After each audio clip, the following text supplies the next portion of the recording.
r/ask Reddit. What ruins a movie instantly? Characters acting out of character / being morons just to make the plot work immediately makes me see them as puppets for storytelling rather than people, and I stop caring about them.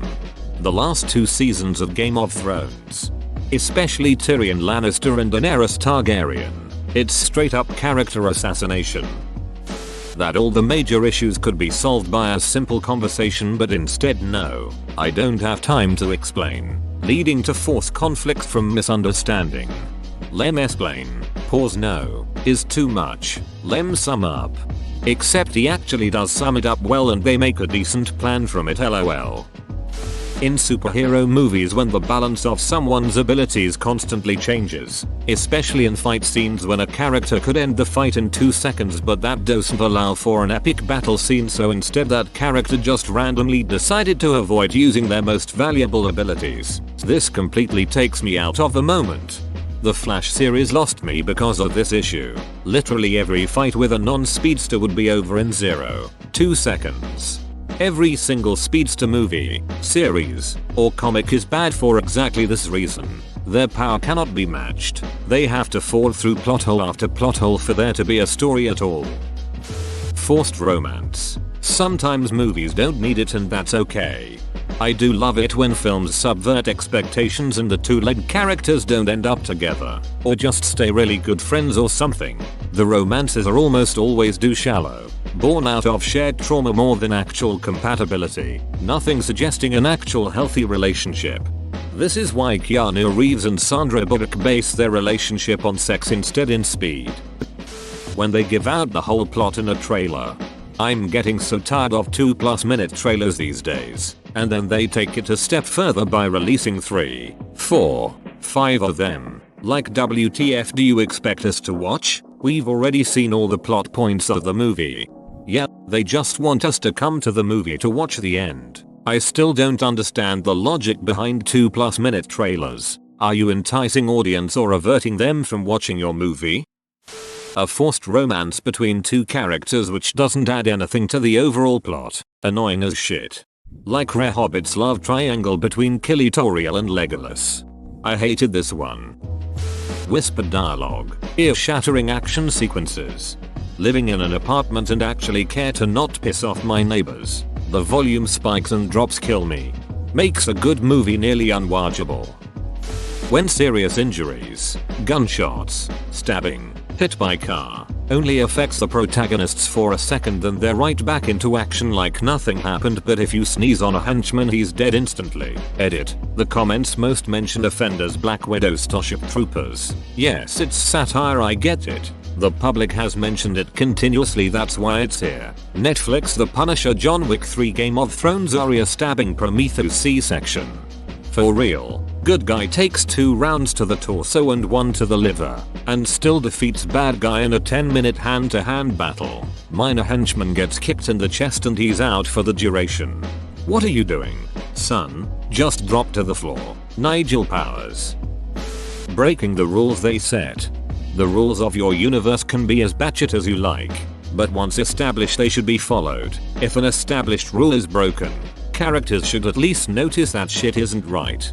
This is exactly why it was annoying when someone points out a plot hole or gap in logic in Game of Thrones. People would always say the show has dragons in it and you're worried about that? Like, yeah, dragons are part of the world but things still need to make sense. Characters that are brought back alive just to keep the show moving. Somehow, Palpatine returned. They might as well have just called the movie that. Star Wars Episode 9. Somehow Palpatine returned. Shitty fight scenes where I can barely tell what I'm looking at. Go to do it like Kingsman where the guy kills 51 people in 3 minutes or so in a cramped and chaotic building, yet you can constantly tell what's going on because of the superb camera work. Yes, some movies have really stylish action and it's brilliant. Others just add a shaky cam onto it and call it a day. Scene. Just let me explain. No. Storms out reality. Just let me explain. Okay. So why did you text your ex? It's a birthday surprise. He owns an engraving company now. I got you something I needed engraved. Oh. Cool, edit. I have turned movies off that have totally hinged on this plot. I understand you can be already angry and not wanting to listen to what they have to say, but actual stable adults and trusting relationships do not do this. Find another plot device, writers, this one is dead. Edit 2. For those saying pick another engraving company, then maybe she knew his talents and chose him specifically because she knew he was really good at his hobby, now career. Besides, people can split amicably. Seriously, one person storms out and the other person just stands there doing absolutely nothing. And never makes an attempt to explain ever again. Not even sending a message that couldn't be ignored or getting someone else to explain, or simply just shouting the reason whilst they walk away. The other person says don't bother and walks away, so apparently they can never explain the legitimate reason again. And in a lot of them they never resolve things by the other person finally finding out the reason either. They actually then go ahead and play out the story as if that person was wrong and they did the misunderstood thing, and then they have to win them back because of this non-existent mistake they made. When it's so dark you actually can't see what is happening. Also, characters that mumble their lines drives me nuts. Especially when it's only dark to illustrate that the story is dark. Cheap as duck. The nighttime scenes in Lord of the Rings will always be the best dark scene because they actually wanted us to still be able to see what the heck was happening. When there's a scene that's just advertising a brand. We've got to save the city from the monsters coming out of Pizza Hut, the place where no one out pizzas the hut. What does he do if he gets locked in a car? Does he eat himself to death? When people figure out someone's password in literally no time. When they look at various things around the desk and that clues them into the password. That's why my password is picture frame. Showing and then telling anyway, treating the audience like idiots. Or when the big reveal happens, and then they have to give you flashbacks to the other moments in this short movie that foreshadowed the reveal. Joker did this to slightly annoying effect. Poorly fleshed out character motivation and intelligence, like an astrobiologist illogically taking off their protective gear on an alien planet. A real astrobiologist wouldn't do the one thing you're absolutely not supposed to do, and now they're infected. And it was just a lazy way for the screenwriter to get from point A to point B. Poor communication between characters when setting up or resolving conflict depends on characters illogically choosing to withhold information from each other. Because there's no time, or I'll explain when we get there. More lazy writing. The older I get, the more it takes me right out of the story when lazy writing shows through. When they started taking off the spacesuits in Prometheus, I thought being comedically reckless and stupid would be brought up as a major odd point, like everyone screaming at him, "What are you doing?" Nope, everyone just accepted it because otherwise the plot wouldn't work, which it did not, anyway. Heavy makeup and perfect hair. How am I supposed to enjoy a post-apocalyptic movie when the lead actress looks like a beauty pageant contestant? Drives me insane. Unless she's a scientist, then you get a beauty pageant winner in glasses. Well, that's okay because it gave teenage me a DVD of Denise Richards as Christmas Jones. When the characters have the misunderstanding and break apart trope, then they come back together to resolve conflict. I'm so sick of it. Especially when the misunderstanding could easily be avoided in the moment if they just saw the simple solution staring at them in the face. And the breakup sadness is always at the same point in the movie runtime. I'm thinking, good job writers, you remembered to consult the movie romance cheat sheet. That's mine also, no matter if they're a romantic couple, family members, or friends. The whole misunderstanding leads to contrived anger trope is just awful. When they whisper a super important point of the story, and you miss it and feel confused for the rest of the movie. You mean when the dialogue is 6 decibels so you turn it up and then the next random explosion at 387 decibels wakes up your neighbors and makes your ears bleed? I recently discovered my Roku has a sound leveling mode where it brings up quiet stuff and lowers loud stuff. It's not super strong but pleasantly helps a bit. Scratching the DVD. Or when someone records porn over your land before time cassette. As if Littlefoot didn't have enough problems with things not getting up. Background actors in fight war scenes waiting for their turn to attack the main character. JCVD did the pilot for an Amazon original show that talked about this. He's playing a version of himself in it, but he is also a super spy that uses his acting gig as a reason to be in the places he needs to do spy stuff in. Weak, I know, but read on. He arrives on a movie set where the director tells him this movie isn't going to be like the old school ones he is used to where all the bad guys wait their turn to get beat up by him. Later on, when he's doing spy stuff, a bunch of real guards catch him and they all rush in. Wait. One guard says, stopping the others. If we all attack him at once, we'll bump into each other and stuff and it will get really hectic. We should go in one at a time. All the guards agree, and JCVD smiles knowingly thinking the fight just got a lot easier. The first guard rolls up and utterly annihilates him. Just full on beats his ass. It was hilarious. When the trailer reveals the entire story. This is why I have completely stopped watching trailers. It's actually revived my enjoyment of movies in a general sense. I was even able to watch the last two without simultaneously scrolling through my phone. I don't understand why trailers are like this these days. Does the general population want the entire story in 2 minutes? When you can't hear what they are saying so FFS can't follow the plot and the next minute your ears are bleeding from gun noises, fighting, yelling, or anything loud. WTF do they do that for? I'm marathoning The Matrix right now. Just finishing the third and about to watch 4. They do this so bad and my brother is dead which makes it so hard to watch. Even the background music is louder than the whispered dialogue. Edit. My brother is not dead. He is deaf. I'll leave the original cause funny. Dune. They whisper at an imperceptible level and then explosions are deafening. I get it's realistic but it's annoying as you try and watch it. Also Logan. Patrick Stewart in that was so quiet I had to rewatch it after it came out with subtitles. When the heroes survive an overblown car crash that would have crippled or killed most people, only to walk away with a scratch. It's not very realistic, even for an action movie. I particularly like Jason Bourne falling down an elevator shaft and walking away because it's okay. He landed on top of the bad guy. Firing more ammo than the gun actually holds without reloading. Cockies in sun visors. Hacking a protected computer system in seconds. Black background with green letters and numbers. And then a loading bar pops up that loads to 100% okay. I'm in guys. Not as bad as that time McGee and Abby start typing at the same time on the same keyboard to stop a hack or some shit. Can't say much for other people, but shaky cam. The later Jason Bourne movies for me were completely unwatchable because I couldn't tell what the duck was happening.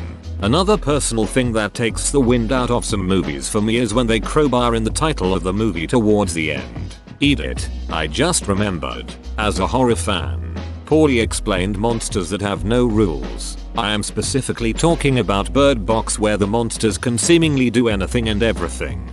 Shaky cam is possibly the worst cinema trend. I've never encountered anyone who likes it. And when they have about 10 shaky cams they flick between every half a second so you only see flashes of the fight. When you know an actor was chosen for the role for their fame and not for the casting. Edit. Fixed a word. But holy moly it seems like lots of people also hate this. Hear that movie studios. We hate this. This is killing the careers of genuine voice actors. I don't want to spend the entire animated movie trying to figure out which characters Dwayne Johnson, Chris Pratt, Rihanna and Ryan Reynolds are voicing. Just give me genuine, good voice actors who aren't just using their everyday ducking voice. Edit. Seems a lot of people agree, although perhaps unfair for me to include Pratt and DJ since they're not half bad. Even though they already get more than enough work elsewhere. We'll just replace them with James Corden, who I think we can agree is an insufferable turd. Main characters being invincible while everyone else dies from one punch. I get that the main characters have to survive or they wouldn't be main characters, but at least make the damage somewhat realistic. When the story includes, the magic was inside you all along cliché. Cringy dialogue. Takes me right out the scene. In fact I want to leave the scene. When it's some super spy badass movie and the protagonist meets a new character. I know you. 16 tours in Iraq. Special forces. 200 confirmed kills. The simple stuff that would never really happen. It doesn't ruin the entire movie, but the scenes where one spouse will wake the other by hitting them in the face with a pillow, then the one that got woken up says okay I'm up, then chuckles and everybody's happy. BS. Nobody does that. Wake anybody 30 or older up that way, and you may end up a murder victim. Or the action movies, where a cop saves the country from bad guys and doesn't write a single damn report, shoots 87 bad guys, and back to work the next day. Good work Johnson, you're a hero. And at the police department, there's a dumbass fruit basket on his desk. Hot Fuzz was great for the ending scene of everyone doing mountains of paperwork.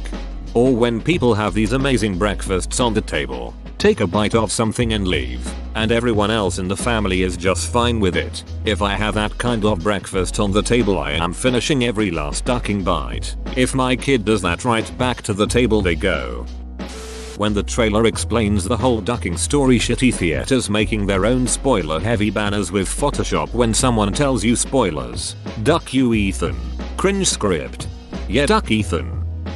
I will say when they have a whole well-designed spacesuit or futuristic outfit or something that has a helmet to it or face cover that would normally always stay on or be on 80% of the time, but they just decide to never wear it or are constantly taking it off to remind us of the famous actor who is playing that person. I've also seen a few movies where a character will have a whole really cool looking spacesuit or battle attire, only to ditch the whole thing at the beginning and go the rest of the movie looking like the most generic person ever. It's law that Peter Parker can't have his mask by the end of a final fight. And over the top sex scenes. I like to keep my porn and entertainment separate. A bad accent. That generic foreign accent just pisses me off. For me it's the generic African accent. Africa has thousands of possible accents. Pick one and stick with it. That generic African accent is so fake and has been dubbed Wakandan accent in my country, Nigeria, because of Black Panther. Running through wilderness in heels for the majority of a movie, irksome. When they use CGI to make an almost 80-year-old man look like a 40-year-old but he still moves like an 80-year-old when trying to kick a poor shopkeeper's ass. When they repeat the same sentence 2-3-10 times in the story for no reason, just to have a kind of motto. I just want to tell you both good luck, and we're all counting on you. When the villain is just bad for no reason whatsoever. Or when the villain is super smart but the hero defeats him super easy. Retelling the same story over and over and over with nothing new to contribute since they're out of ideas. The spoiler heavy banners at the local cinema. Knowing the story from a book and the adaptation is just not meeting expectations. So you wonder how I got here. I love how in Emperor's New Groove Isma and Kronk arrive somehow first at the lab and they are also pretty stumped how they got there. Probably cringy pop culture references that will be soon outdated. When they force dialogue to put you in context at the beginning of a movie. Hi, didn't you just moved from New Jersey? All because your mom passed last year? Yeah, but at least I'm 22 and I have a passion for. Today 23 of March 2002 is the new school election. I wonder who will be winning. I wish you were president cause you are super responsible and introvert. Yeah, me too. But I'm not that popular or pretty. I wish it could change in one day. Ah, the classic. Good morning sis. I made you breakfast because dad went to work early today. Thanks bro. Dad's really been working hard since mom died last summer. No normal person talks like that. Completely takes me out of the film or show. I watch movies with subtitles. When they speak a different language and it just says speaks foreign language. Especially when it's not just a few lines, but actual dialogue. When it starts following a familiar formula. Basically when shit gets predictable. Having Fantastic Four in the title. Over-animated, overacted friend of the main character.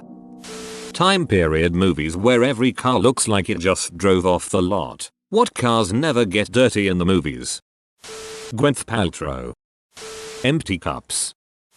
James Corden. Whoa, you made it to the end? You're a ducking beast. I'll cut you a deal. Smash like and subscribe for more curated content bruh. It's free and that's a great price.